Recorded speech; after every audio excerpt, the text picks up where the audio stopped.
Robbie and the way that he played and prepared and performed, and then everyone around him as well. A lot to clean up. We, just a lot of really good things tonight. Don't get me wrong, but a lot of things that we have to clean up as well. But told the team on Tuesday that the key for us this week was to not let it linger last Saturday. That was the number one key to the game, and for us to get better this week. And thought we did that.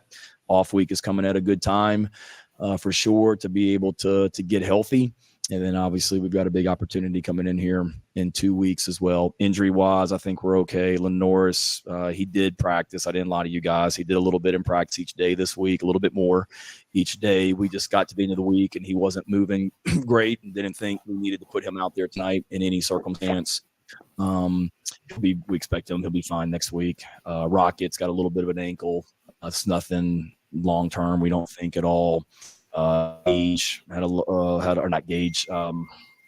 Jared Brown, I'm sorry, from last week. Had a little bit of an injury that he never quite recovered from this week, but he should be good to go next week. And then, all right, welcome into the GamecockScoop.com podcast, the official podcast of GamecockScoop.com on Rivals. I'm Caleb, joined by Alan. And we're going to talk about South Carolina's 50-7 win over Akron last night in Williams-Brice Stadium in front of a sold-out crowd that actually stayed there a little bit longer than I was expecting. I thought created a pretty good atmosphere for a game that normally wouldn't create that sort of atmosphere for. Maybe it was similar to the team's mindset of just being hungry to wash out that the bad taste in your mouth after that tough loss against LSU. I started with that clip from Shane Beamer because it kind of hit on most of what we talked about in our post-game articles on GamecockScoop.com that you can check out if you're a subscriber. If you're not a subscriber, great time to join. Go do that right now. Actually, pause the podcast, go subscribe, then you can go back and listen. But yeah, so I guess my first question before we break down the Akron thing, because this is the thing that's on everyone's mind. Do you believe Shane Beamer's injury report there at the end? Because he won't have to put it on paper for another, 9 or 10 days to Tuesday ahead of that Ole Miss game. How are we feeling about the status of Lenora Sellers, Jared Brown, Rocket Sanders, which, as you wrote in your postgame, are Gamecocks' leading passer, leading rusher, and leading receiver? Rocket's the question I have, the one where I'm a little dubious just because, you never really know that soon after a game, usually. It didn't look good. Rocket Sanders goes down, actually throwing a block, wasn't even on a carry midway through the first quarter on a Juju McDowell. I think it was like an end around. He looked like he was in a bad way. He had two people helping him get to the tent, and he couldn't walk around. There were a couple times where he tried to stand up, and then he just sat right back down. He pretty much spent the entire game sitting on the bench. I got a picture of him just kind of sitting there when basically the whole team's in a huddle during a timeout. He clearly couldn't move it that much. He was in a walking boot going back to the locker room. That being said, he left on his own power, going into halftime and coming out. There was no stretcher involved. There was nothing clearly broken. There was nothing like that. So I wouldn't lose hope if I'm a South Carolina fan. I definitely didn't think it looked good, though. And I don't think Shane Beamer would come in after a 40-point win, 43, I guess, and, deliver that news anyway, especially when they're going into a bye week. He doesn't have to talk to any of us at all this week. So I don't know. I mean, it could have been worse. I wouldn't feel great. As for Norris, I think you're probably going to be okay there. I think that was I think he might have been able to play if it was someone other than Akron. You didn't need to risk it against Akron. Yeah, I think that's probably about where I would set up the injury thing coming out of that. Yeah. Have you gone back and watched the replay of the Rocket injury at all? No. Yeah, to me, it doesn't look as bad as it looked live. he plants his foot to block, and then the defender kind of falls into his leg, which of course South Carolina fans intimately familiar with how terrible that can be. That's the sort of thing that ended Marcus Lattimore's career. But unlike Lattimore, Rocket Sanders wasn't fully planted down whenever he fell into his leg. So at least it didn't look like it was a knee thing. The fact that he wore the boot would suggest it's not a knee thing. So then the question is there any chance that was a break or maybe a high ankle sprain, both of which would take obviously multiple weeks to recover from. South Carolina obviously handles business anyway last night, 50-7 win. Robbie Ashford looks good. I mean, he's likely to be in the run for SEC Player of the Week or something like that. 15 for 21 through the air, 243 yards passing, 2 touchdowns. That's a 71% completion percentage, 200 QB rating. And then cherry on top, 16 rushes, 133 yards, 1 touchdown, had a 30-yard touchdown run mixed in there. So ends up being the Gamecocks leading rusher for the night as well. Kind of along the same lines with the Rocket Sanders injury, how confident are you in some combination of Oscar Way, Jawarin Howell, Juju McDowell, maybe Matthew Fuller, who showed some good things, I think, very late in that game? How confident are they kind of piece together a running game if he were to miss it or miss some time, or is Rocket Sanders kind of like essential and the step above all those guys? Rockets definitely a step above all those guys. I thought it's Akron, you're going to be able to move some bodies. Thought you blocked a lot better in the running game. I think there were a few plays. Like I'm just thinking Oscar Attaway's first touchdown of the 2 he had, there's a clear seam on the left side. He gets a lot more than 2 yards there if they're more than 2 yards out. I thought, like I said, blocked pretty well. I think maybe the takeaway there to answer your question is I think you can piece together a running game, piece together an offense if one of Lenoris or Rocket is out. I don't know if you can do it with both out, just because I don't think a defense – I know what he did. We're going to talk about it in a second, I'm sure. But I don't think a defense honors Robbie Ashford and his deep ball, kind of an SEC one, the way they would with Lenoris. So you can kind of stack the box a little bit. You can kind of play – we saw some option stuff last night. That's on tape now. You can kind of stack the run. If Robbie's there and Rocket's not, I think you can still put the offense together with some of the zone read stuff, and obviously vice versa. If Rocket's there and Lenoris isn't, you can hand the ball. You can kind of bell cow Rocket. But I think you need at least one of those two out there to be able to make a running game work. Yeah, I mostly agree with you. I think you give and take a little bit of something with both quarterbacks.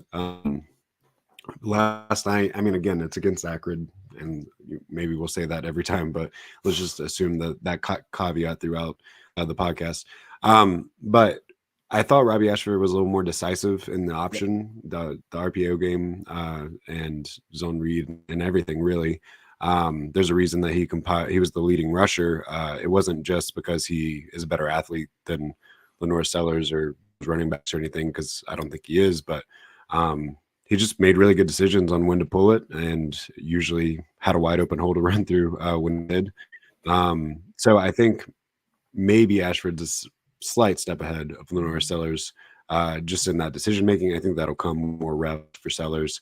But like you said, I do think Sellers is a more dangerous passer than Ashford is, and that really opens up the rest of the offense in some ways. Ashford looked great passing the ball last night against an Akron defense that can't keep up with South Carolina's athletes. And also, there are a couple of balls that worked out, two actually specifically to Gage Lardane, that if you throw that against SEC defense is almost guaranteed to get picked off.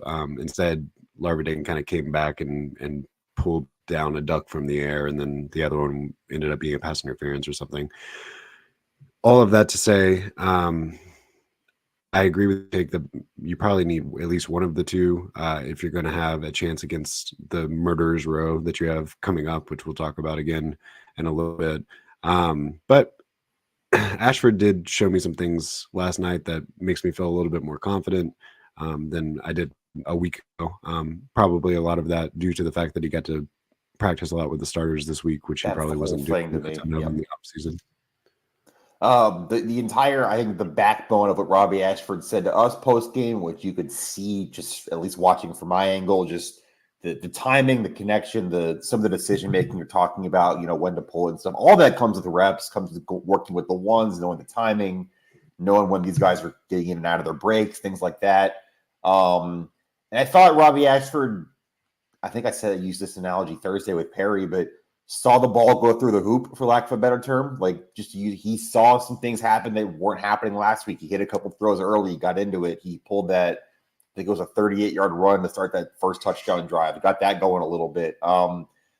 Again, I know there's receivers open most of the night, like the Mazio Bennett touchdown. This guy wide open. That's probably not going to happen that often against SEC defenses. But I think Robbie Ashford looked comfortable, looked confident, looked like he, again, more decisive, as you said, and that's about all you were going to get out of a game against Akron, if we're being honest. But you got it. I think that's worth taking going into a bye week. Yeah, I mean, if we want to talk about specifically, I just talked about a couple of bad throws. I thought he threw the corner out really, really well. He hit back-to-back on one drive. I think one was to either Larvadain or Campbell, and then the other one was to Mazio Bennett, got them down around the goal line where they ultimately scored. I believe that was Oscar Attaway's first South Carolina touchdown. So I don't know. That's something. Like, if he does end up having to play again, try to dial up some more of those, because I thought he threw both of those balls perfectly, hit your guy in stride, and that's a tough route to cover. Even if you're an SEC safety or something, that's always kind of tough depending on what your look is. I want to talk about one concern I saw last night, and that was still the offensive line struggled a bit in pass blocking. And not to call out a specific player, but I thought Josiah Thompson probably had one of his worst games so far this season last night. I don't know if the right edge player for Akron is just particularly good compared to what he's seen before, or if he just was making some mental mistakes here and there. But that guy got in on Ashford quite a few times, and obviously you got a bit of a step up in competition coming with Ole Miss, Alabama, and Oklahoma set to be your next three games, all of which have pretty stout defensive fronts that they've shown so far this season. So that you mentioned that the run blocking was a little bit better, and I agree, especially along the edge, although I think Ashford and Juju both kind of just outran some Akron defenders to the edge too, which you won't be able to do the same way. But pass block is still something that scares me a little bit. I mean, I guess it's good that you have two quarterbacks that you feel kind of good about, because you might need them again with what's coming up.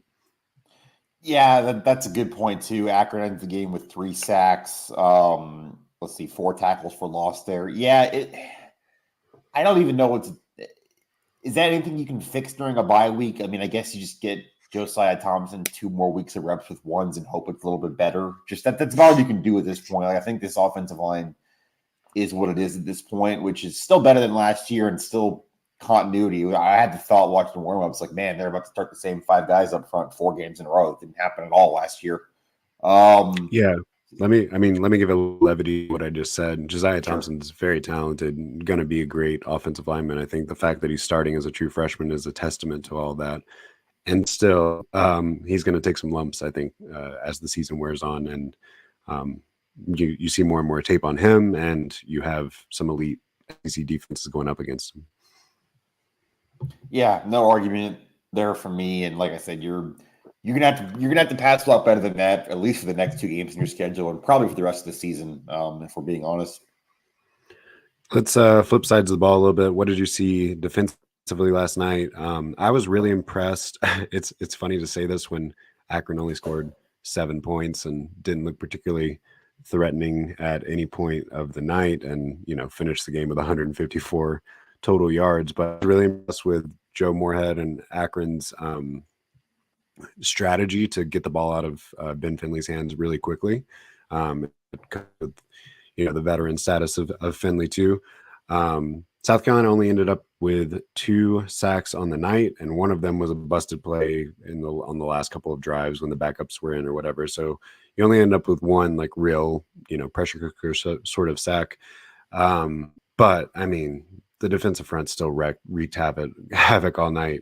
Ben Finley, I'm sure, is in an ice bath somewhere right now because he was on his back a ton after the play. But, credit where it's due to Akron because they got the ball out very quickly, and it was clear that it was part of their strategy. And credit to South Carolina because there have been times in the past where you get those little quick outs on the perimeter or whatever. Someone makes the first guy miss, and it becomes a problem. But I thought South Carolina did a pretty good job of tackling in space, keeping everything in front of them, and kind of taking care of business the way that we thought this defense would. Last night is what coaches always talk about, or when you hear coaches talk about how, you can still make an impact as a D lineman without sacks, that pressure still count as, helping your defense. That's what that was. You only had 2 sacks, like you said. One of them was very, very late. Only 3 tackles for loss all game, but you affected Akron's offense. Ben, like you said, Ben Finley getting the ball out quick, not much he could do. I just thought it was a really professional performance from a defense. That's what you're supposed to do when the talent gap's that big. Handle business. Had the one coverage bust on Judge Collier on the touchdown right before halftime. Good catch by the Akron receiver too. You just did what you're supposed to do. You were pretty gap sound most of the night. I'm trying to think, were there any explosive plays for Akron besides the touchdown? I'm checking the box score now. I don't think there were. They didn't have any plays over 15 yards all night other than the 42-yard touchdown. So, you made them drive the whole length of the field, which you knew they weren't going to be able to do. You kept the lid on things other than the one play.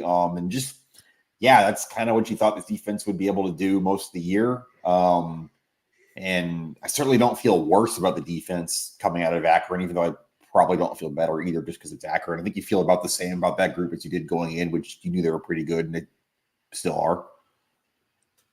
Yeah, Cal can continue to just make his presence felt throughout the game. He gets another half sack. He and Deebo Samuels met at Deebo Williams for that one. Oh yeah, Deebo Williams met at the quarterback there for a half sack each. And I just looked it up because I was curious what else happened yesterday.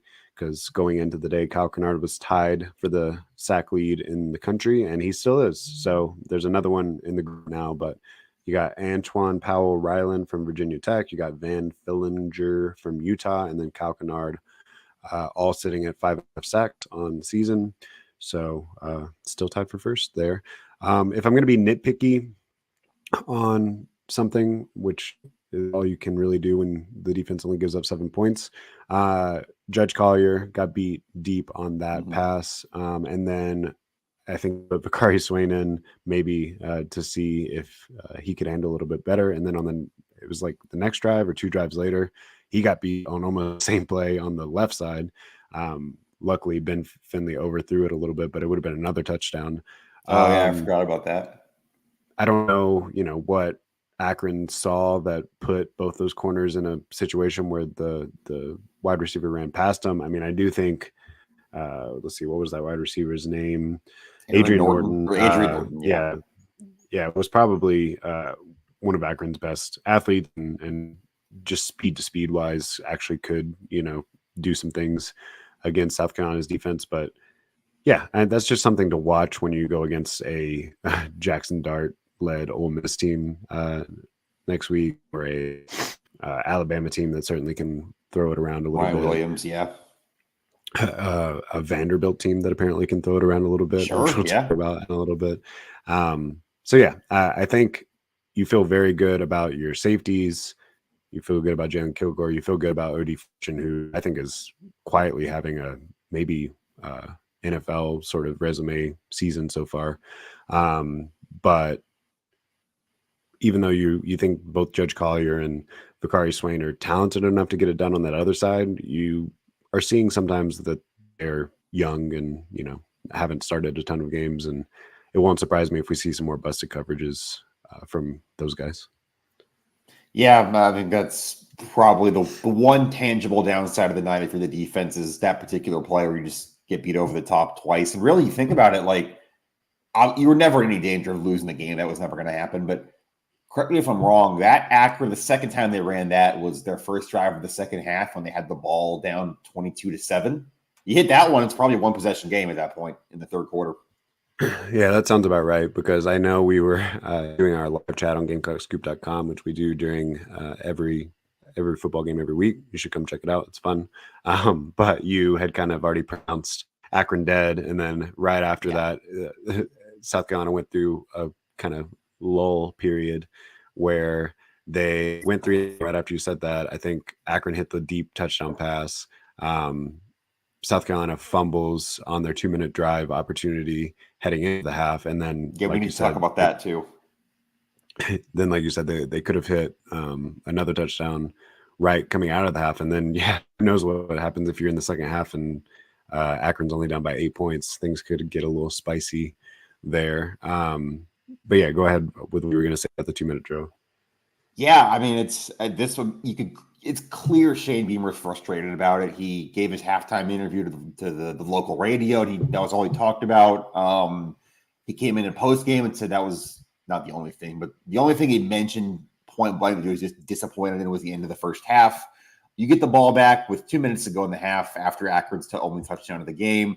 You actually put a decent drive together. You move the ball into Akron territory.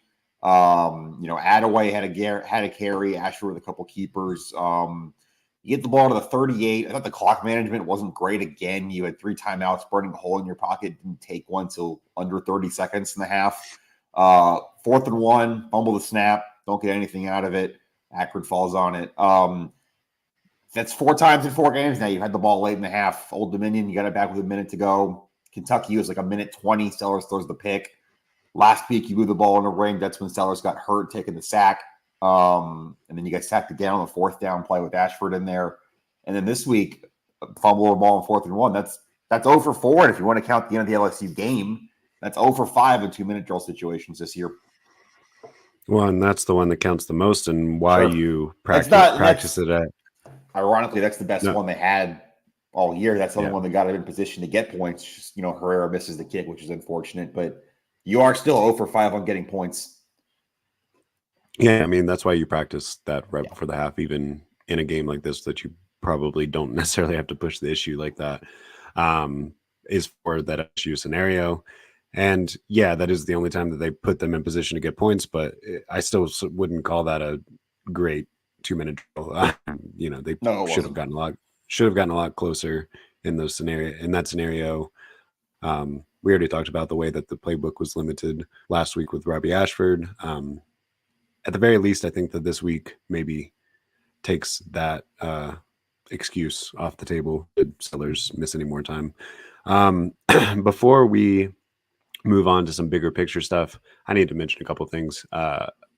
Did you see the punting battle that we had last night? I did. So you guys mentioned on the Thursday pod that Akron had a pretty good punter, and that came to fruition. Avery Book had a 61-yard punt. He averaged almost 50 yards a punt.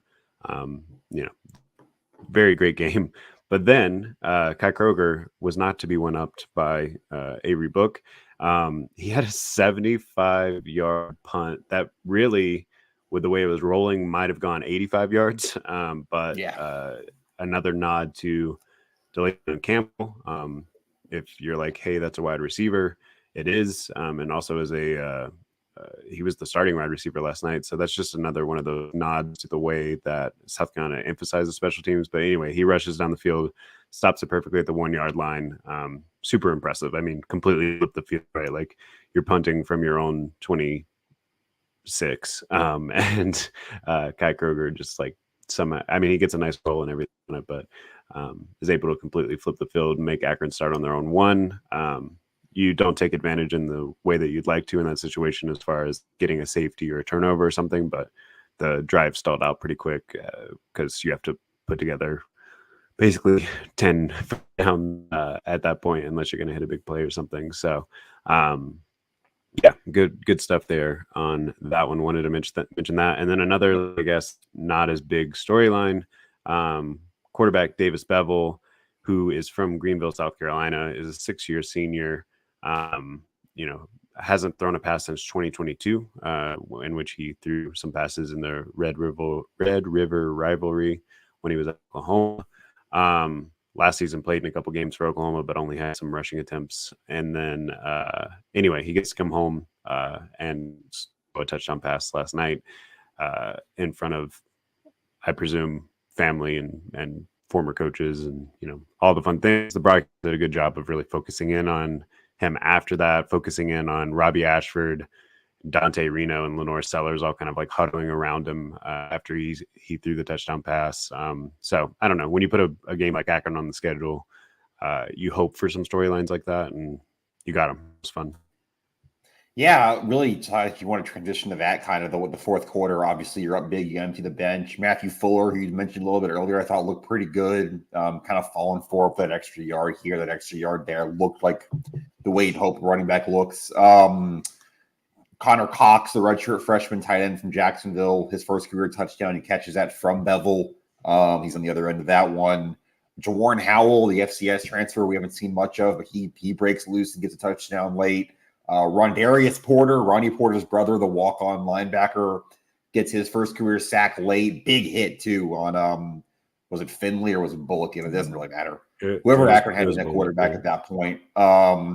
You pretty much got Blake Franks and Cam Pringle their debuts last night. You got pretty much everybody on the 2 deep in the game who you'd want to see, even the 3 deep, really. Bo Cava played again late. That's his first time playing at Willie B since his injury. That was good to see.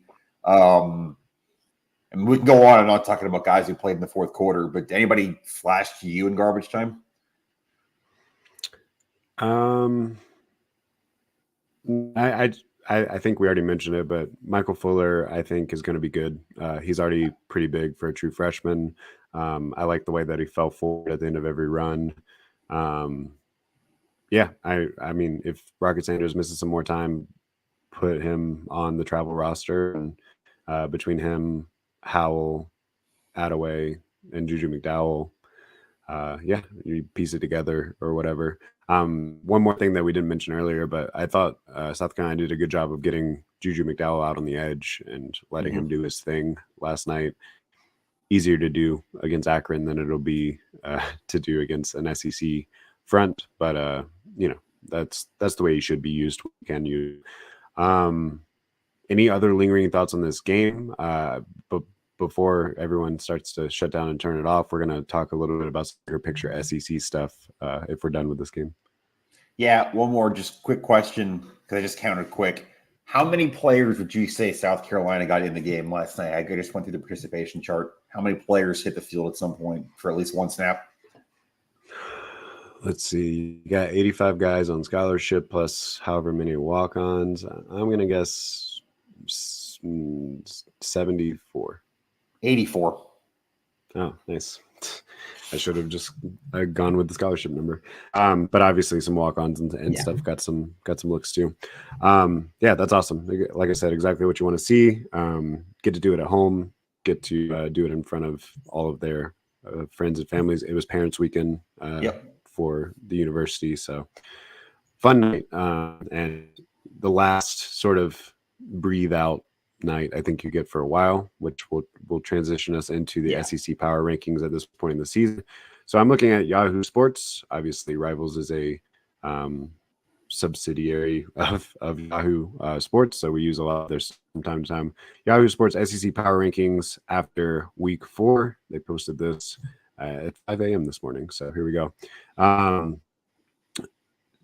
Let's just kind of go from the bottom up. You tell me if someone seems a little too low. Obviously, we'll mention the ones that are left on South Carolina's schedule.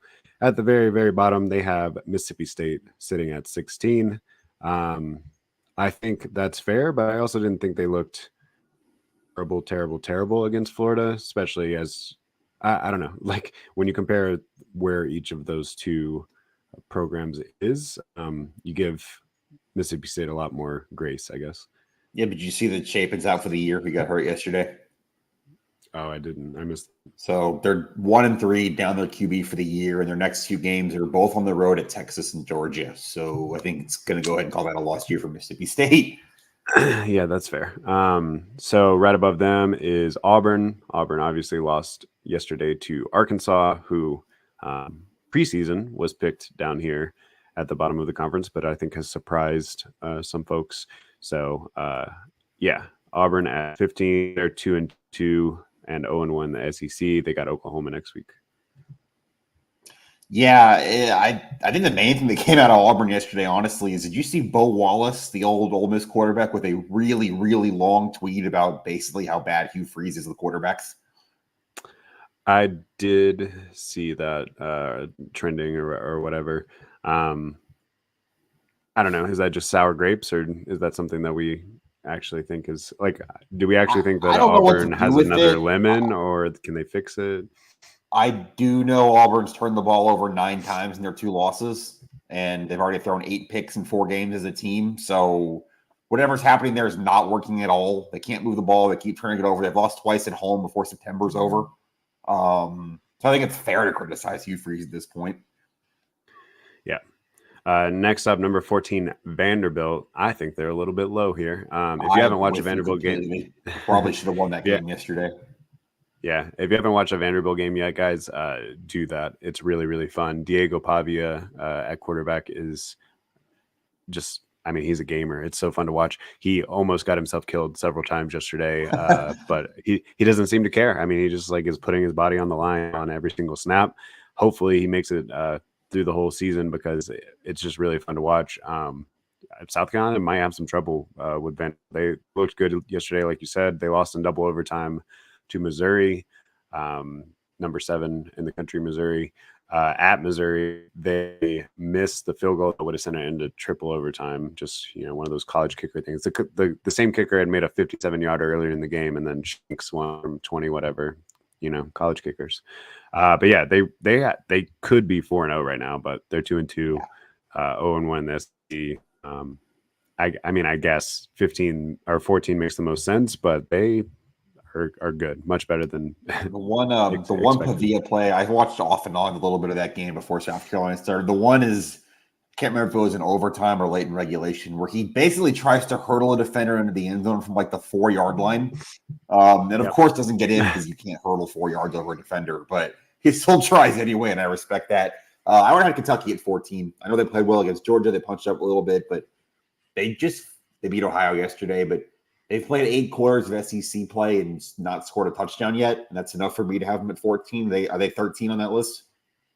No, actually, Arkansas is next up. But one more thing on that Pavia play. Yeah, he dove because it was 3rd and 3, and you could get a first down at like the 2-yard line and then score or whatever. And it wasn't over. But that was exactly what I was thinking of when I was saying that he like was putting his body on the line, because just should not make that play in that situation. Anyway, Arkansas at number 13. I think that's a little low as well. I think they've surprised and looked pretty well out the gate. They're 3-1 overall. They got that win over Auburn yesterday to start 1-0 in the SEC. They should be 4-0 too. They dominated Oklahoma State in their 1 loss.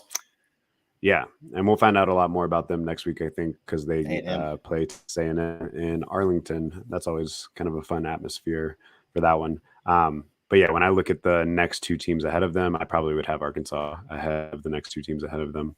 Number 12 is Florida, so we're still not to Kentucky. Although I think maybe you could make the argument that Florida has looked worse than Kentucky. At least Kentucky does have that close loss to Georgia. Florida's 2-2, 1-1 the SEC. They got a nice win over the very bottom of the SEC in Mississippi State yesterday. They got a bye week. I don't know. It still feels like what's his name? Why can't I think of Napier. Coach's name right now? Napier is dead man walking right now. Do you agree with Florida ahead of Arkansas and Vandy? I think I'm behind them. No, I don't. I would have had Kentucky 14, Florida 13, just setting that up. And yeah, I don't think any boosters or donors at Florida feel different about Billy Napier because they beat Mississippi State team that probably has a 3-win ceiling yesterday. Yeah. Kentucky's next at 11. Yeah. So like we already said, I would probably have Arkansas ahead of Kentucky. I don't know about Vanderbilt. They're probably in the same boat for me, basically. I think Arkansas should even higher, honestly. I probably have Oklahoma there or thereabouts. So Kentucky's at 11, 2-2 overall, 0-2 in the SEC, and I don't think it's going to get easier for them because next week they have Ole Miss. I will be watching that game because that'll be Ole Miss's first sort of test of the season so far. South Carolina 10 on this list. South Carolina is 10 on this list. I think they're too low, but we'll find out for sure because the two teams above them are Oklahoma at 9 and Texas A&M at 8. So South Carolina gets some direct opportunities coming up with both those teams. What about you? Where you think South Carolina should have landed at this point?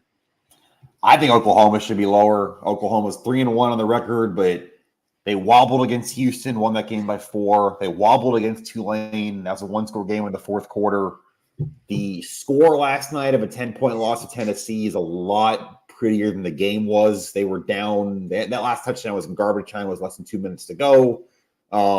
Jackson Arnold gets benched. Offense a mess again. I think they had 3 turnovers.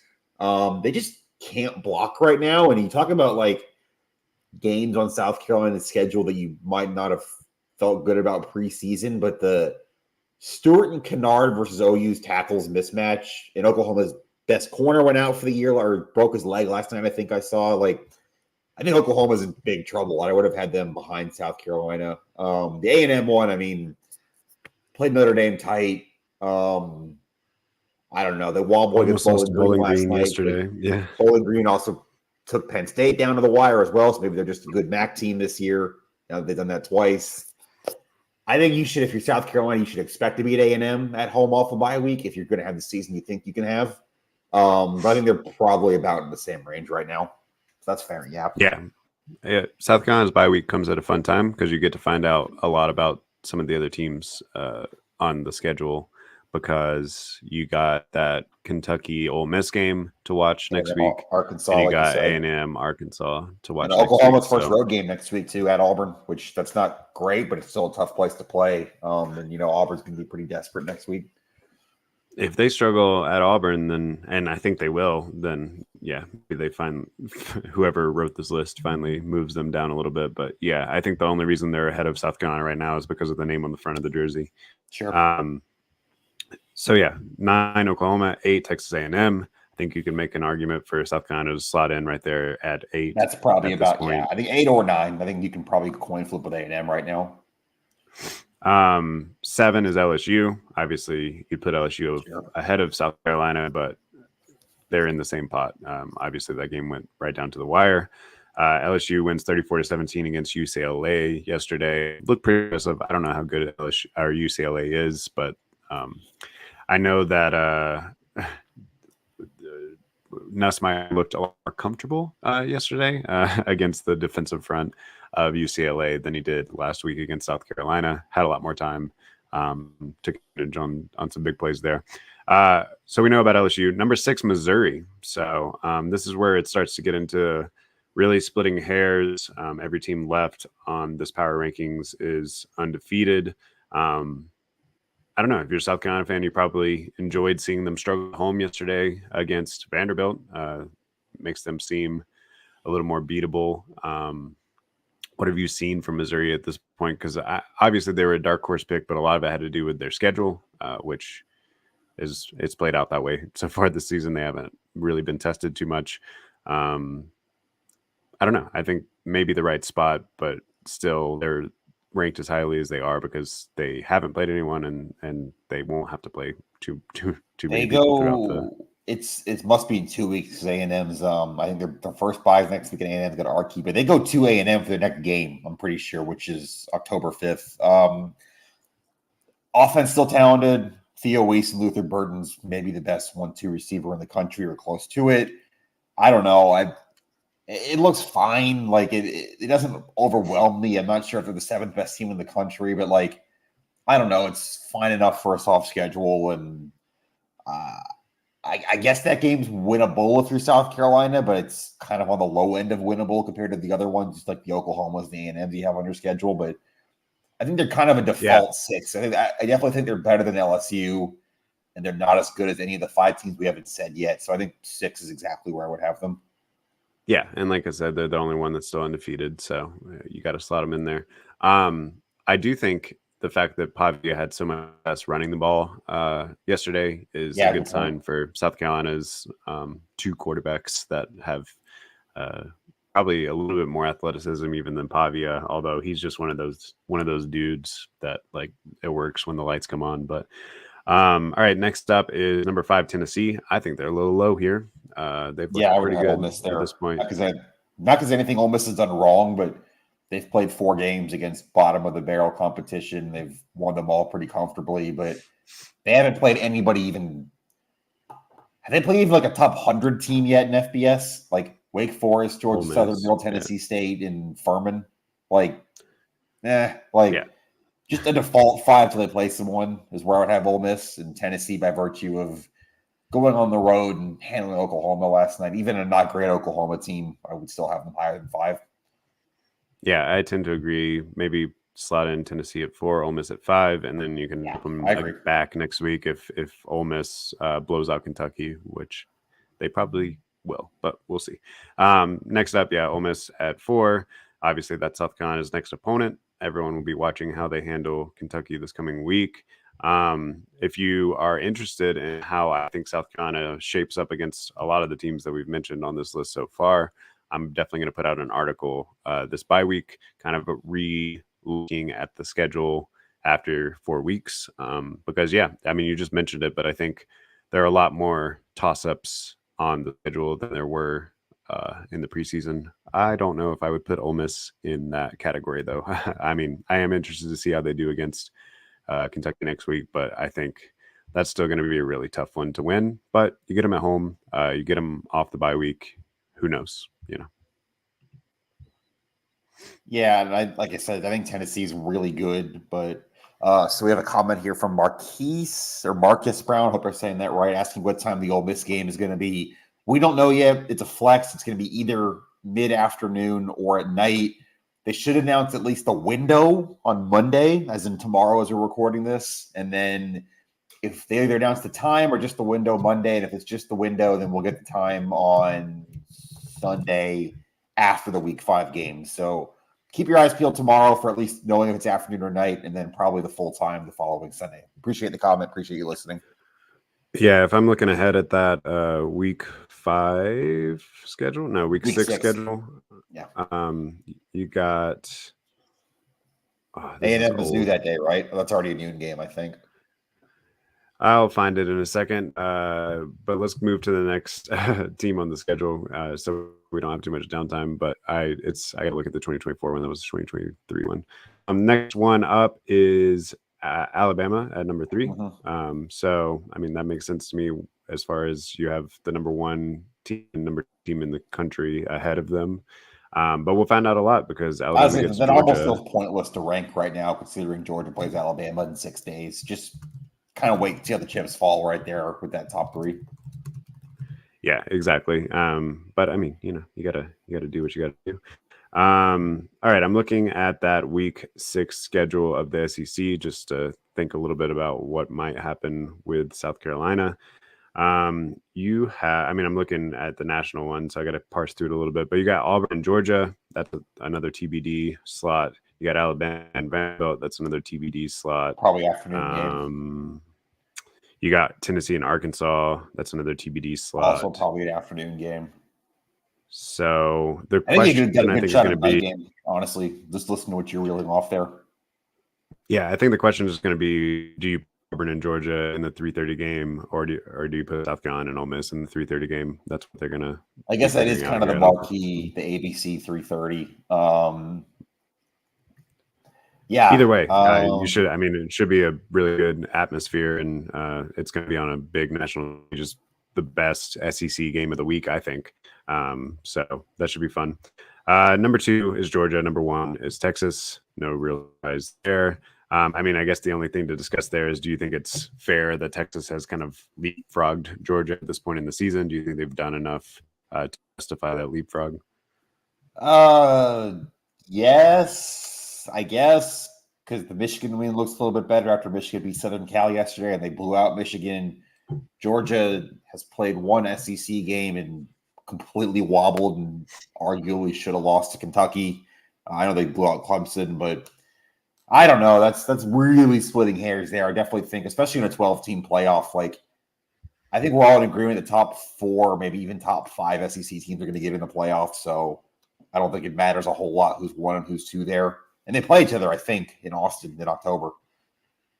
Yeah, that sounds right. And maybe that's part of the media reason that flip is, I don't know. You get the whole chip on the Kirby shoulder Smart with the thing. rat poison. He's telling everyone in Yeah, that locker room that the media thinks we're going 7-5. exactly. There you go.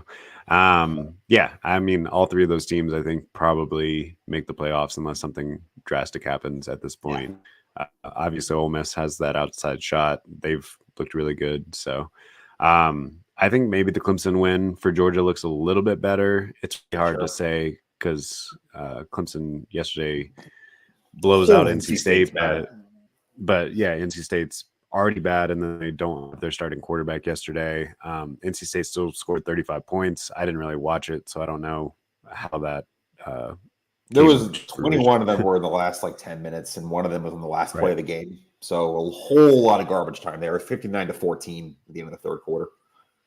Right. Yeah, and that sounds about right. So I don't know. We'll talk about Clemson much later in the season. Obviously, South Carolina is always comparing themselves to the team in the upstate. To me, I haven't seen anything from either school that suggests that it's not going to be a pretty good game at this point, but we'll see. Maybe Clemson's warm-up schedule has allowed Klubnik to get more comfortable, and maybe that'll carry over once they play a real team again. Let's put it this way. Maybe this is where we leave it going into the bye week. It's unfortunate that it's the back-to-back coming out of the bye. Like, that's your next two opponents. There's only 2 games in this schedule that I think not that you don't have a chance, but like you'd be like actively surprised if you won the game. Like, if you beat OU, I don't think you should be surprised.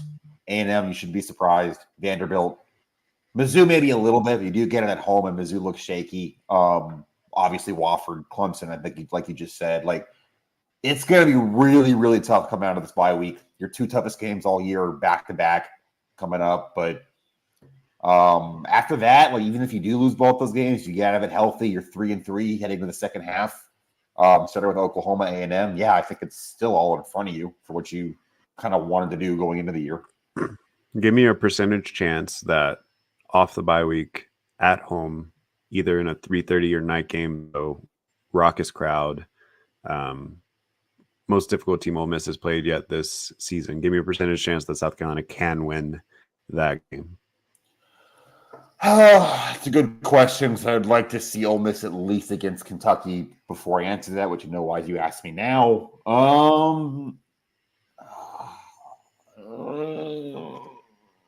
I'm trying to think. I'm trying to think who I think is going to be healthy in 2 weeks for South Carolina more than anything. That is a big factor, obviously. Yeah. Sure. I'm going to say 20, maybe 25. Okay. You play that game 5 times, South Carolina wins 1. I mean, 4 times, that's a higher. That's probably higher than I was going to put it at this point. I was going to put it like 16, 17, something like that. So okay. So you're thinking like you play at 1 and 6, or play at 6, you win at 1. Yeah, something like that. But yeah, I mean, I think you would take a 20 to 25% chance right now, in front of that home crowd that always has a little right now just to see. ESPN's FPI South Carolina 20.5, so a little over that 1 and 5 I said. There you go. I mean, if you want to make a recent comparison, you probably feel better about your chances of pulling off that upset than you did beating Tennessee 2 years ago at home. So, you know, anything can happen in that stadium. You have a defense that's going to give them trouble. It's definitely, even with Kentucky next week, it's definitely going to be the best defense that Ole Miss has faced to that point in the season. We'll talk a lot more about that game in the next 2 weeks. We'll be back here on Thursday to talk some more big picture SEC look around sort of things. Maybe have some updates on injuries if we can uncover any. I doubt it, but we'll see. In the meantime, check out our stuff on GamecocksScoop.com. Make sure you hit subscribe wherever you're listening, and we'll see you then.